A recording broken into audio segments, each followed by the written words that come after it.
মুসলমান কথা বলেন, তুই কি করে মুসলমান হোস রে?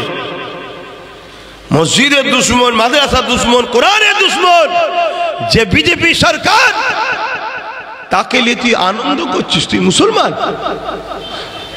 এটা আমার কমকে জানানো দরকার আছে না?